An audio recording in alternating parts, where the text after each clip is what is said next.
전세권자처럼 보입니까? 실제로 전세권자이다 아니다? 아니죠. 통정허위 표시 무효인 계약의 무효등기예요. 하지만 얘는 은행은 그 사실을 알아요, 몰라요? 모르고 선의로 저당을 잡는 게 새로운 원인이에요. 그러면 지들끼리 무효여도 은행에게는 이게 전세권이 무효라고 주장 못한다고, 상대적 무효여서. 그러면 얘가 돈 안 갚으면 정상적인 것처럼 전세권 경매에 들어갈 수 있어요, 없어요? 있다는 거예요. 이게 108조 2항이에요. 근데 여기서는 이렇게 될 수도 있고, 그 다음에 은행 말고 어쨌든 등기부에 3억 받을 권리 있다. 이건 채권이거든요. 전세권 받을 권리요. 이걸 보고 을의 채권자 병이 또 있었어요. 을의 채권자 병이 나한테 돈 안 갖고 있는데 보니까 등기부를 조사해 보니까 이게 전세권자로 돼 있어. 전세금도 3억이래요. 그 말은 얘가 얘한테 3억 원을 받을 권리가 있다는 거잖아요. 존속기간 만료되면. 그래서 이 채권자가 뭘 했냐면 얘한테 소송을 걸었어요. 돈 받으려고. 돈 안 갚으니까. 그래 놓고 가압류를 들어갑니다. 채권 가압류. 전세권부 채권. 전세권이 담보하는 채권에 대해서 가압류를 했다고. 가압류를 해서 처분금지효를 딱 발생시켜 놓고 그 다음에 나중에 소송에서 이겨서 본압류로 바꿔가지고 법원으로부터 전부명령이나 추심명령을 받아서 얘한테 받을 돈을 쟤한테 받으려고 직접 그런 조치를 취했다고요. 이 가압류라고 하는 게 법적으로 새로운 원인이 될 수 있거든요. 근데 이 병이 저 전세권부 채권을 3억 채권을 가압류 들어갈 때 얘가 이게 통정 허위 표시였다는 사실을 알았다 몰랐다.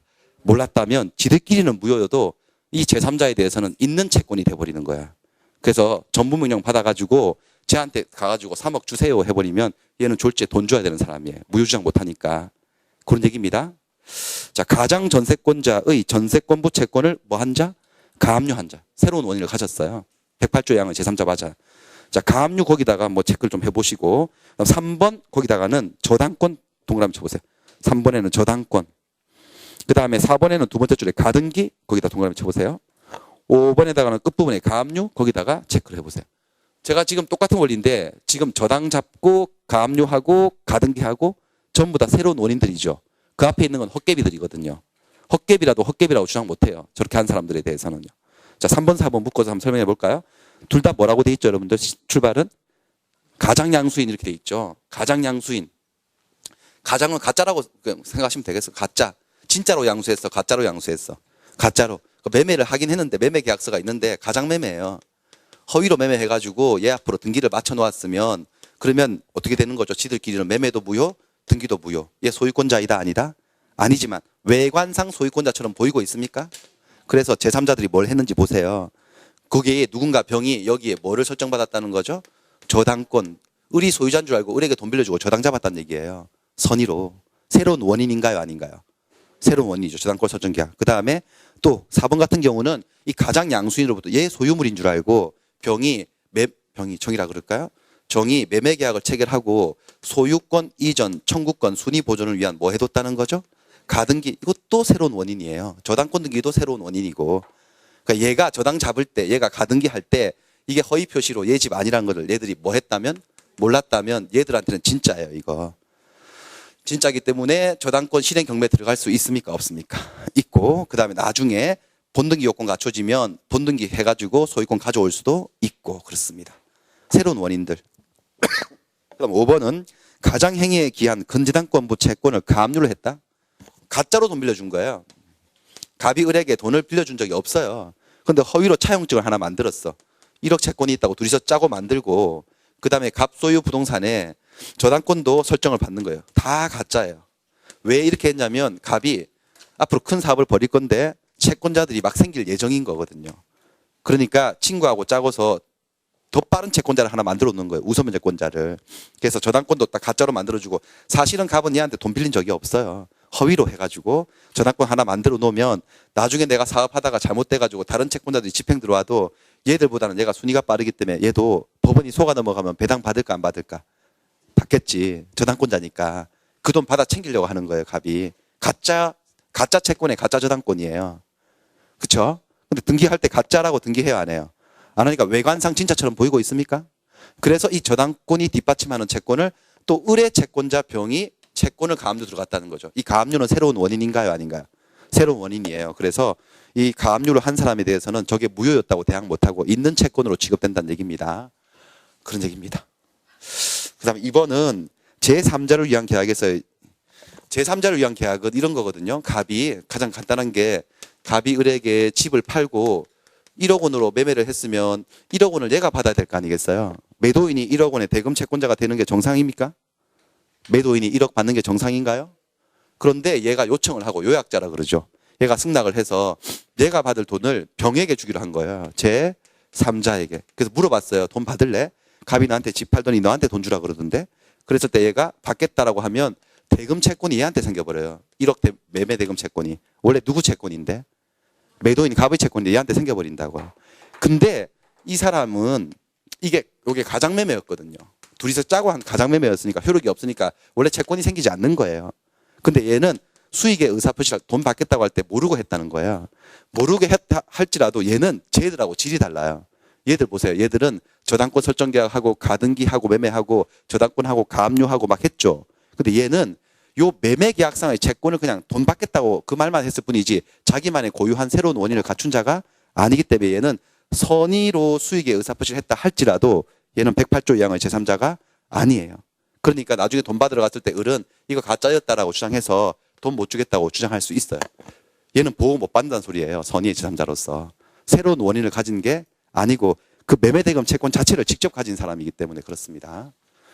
자, 그렇다는 얘기고 그 다음에 44번으로 가겠습니다. 44번이 아니고 4번이죠. 제 프린트문에 44번으로 돼 있어서 4번은 강박 얘기네요. 강박.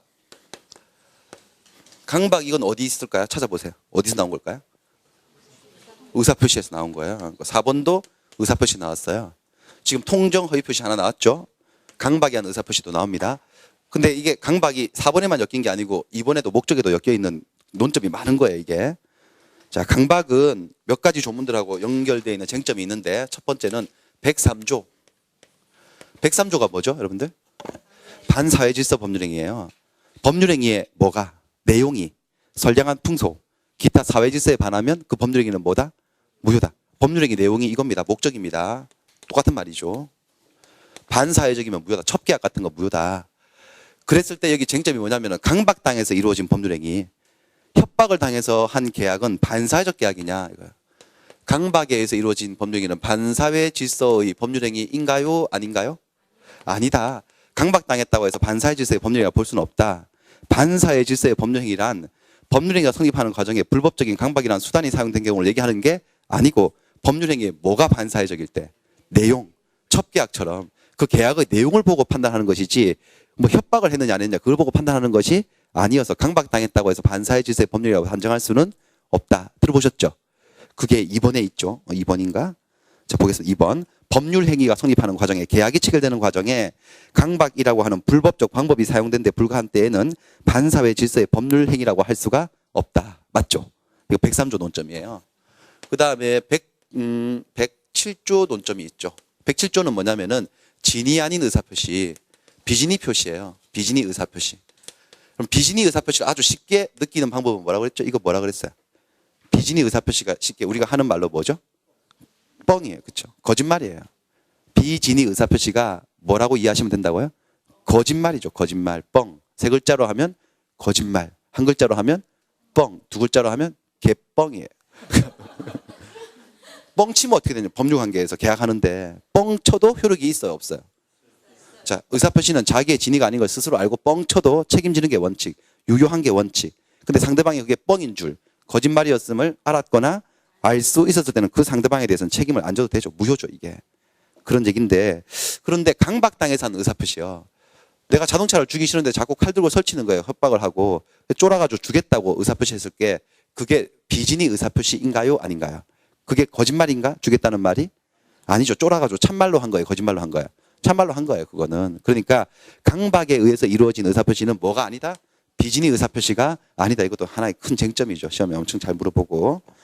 자, 1번입니다. 그 지문은 강박에 의해서 증여의 의사표시를 했다고 해서 증여의 내심의 효과이사, 내심의 효과이사가 진이에요. 진이. 진이가 결여된 것이라고, 즉 비진이라고 할 수는 없다. 협박당해서 한 의사표시는 처절한 진입니다. 목숨을 부지하겠다는 처절한 진이죠. 거짓말은 절대로 아니라고. 의사표시 하자가 있을 뿐이죠. 그 다음에 3, 4, 5번입니다. 3, 4, 5번은 110조 얘기예요. 이게 본격적인 얘기죠. 110조 사기나 강박을 당한 의사표시는 뭐 할 수 있는 거죠? 취소할 수 있어요. 취소를 할 수 있는데 3번은 상대방에 의해서 사기나 강박을 당했으면 그냥 심플하게 취소할 수 있습니다만 여기 누구에 의해서 사기 강박? 제3자에 의해서 사기 강박 당했을 때는 복잡해지죠. 어떻게 해요? 내가 제3자한테 사기